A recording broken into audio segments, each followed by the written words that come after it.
ازيكم حبايبي؟ عاملين ايه؟ يا رب تكونوا بخير. هنعمل النهارده بقى اكله لذيذه جدا من اكلات الزمن الجميل، اكلات امهاتنا كده اللي احنا نسيناها دلوقتي ومش بنعملها على طول. لكن بجد اكله لذيذه جدا ومغذيه وفيها بروتين، وشايفين شكلها حلو ازاي ومفلفله.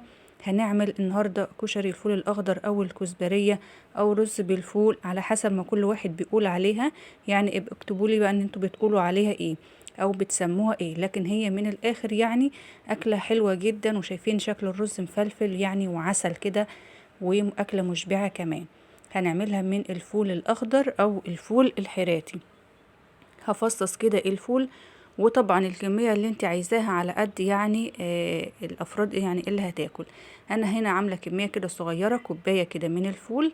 فصصته كده وهغسله كويس قوي، بس يفضل ما يكونش فول اللي هو الكبير او الناشف قوي عشان يستوي معانا كده، ياخد سوا الرز. خليه يكون اللي هو الوسط ده.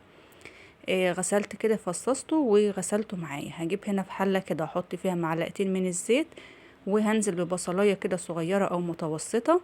هشوحها لغايه ما تدبل كده معايا، مش هحمرها ولا هتاخد لون معايا، هتدبل كده بس. بعد ما تدبل معايا هنزل عليها بفصين من الثوم المفروم، وهديهم برضو تشويحة كده تطلع معايا ريحة الثوم الجميلة دي، يعني كله كده تشويح. بعد كده هنزل عليهم بالفول الاخضر اللي انا فصصته وغسلته، حوالي كوباية كده من الفول. وهشوح بقى الفول مع البصل والثوم.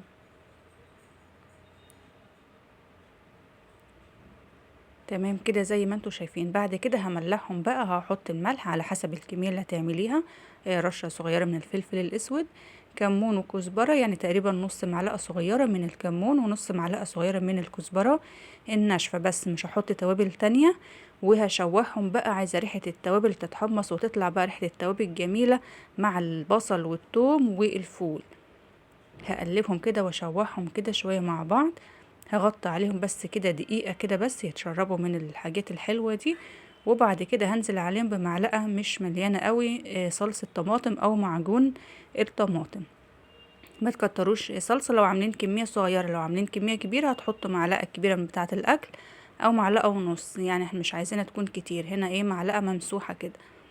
وهشوحهم بقى كده شوية برضو دقيقتين كده مع بعض. بعد كده هنزل عليهم بالرز المغسول مش منقوع، دي كوباية كده من الرز مغسول بس مش منقوع. وهنا بقى هشوح الرز لمدة دقيقتين 3 كده مع البصل والثوم والفول والتوابل. عايزة الرز يتشوح ويتغلف كده عشان يكون مفلفل معاه. بجد أكلة لذيذة جدا، لازم تجربوها ومش بتاخد وقت، يعني سريعة وفي حلة واحدة كده، مش محتاجة حاجة جنبها، شوية سلطة، شوية شيبسي أو طبق بطاطس محمرة وخلاص كده زي الفل.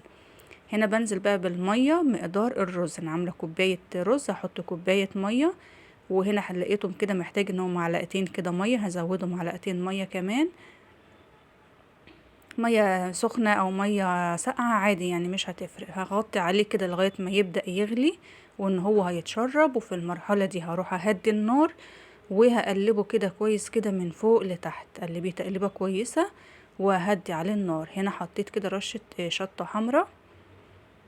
وفي المرحلة دي بقى هنهدي النار ونغطيه ويستوي بقى زي ما بنسوي الرز عادي، ملكيش دعوه بقى بالفول خالص، يعني من وقت للتاني اديله تقليبه وسيبيه بقى يستوي على نار هاديه خالص. ومش قادره اقول لكم بقى على الريحه، يعني بصوا قلب الدنيا بجد، ريحته طلعت قلب الدنيا.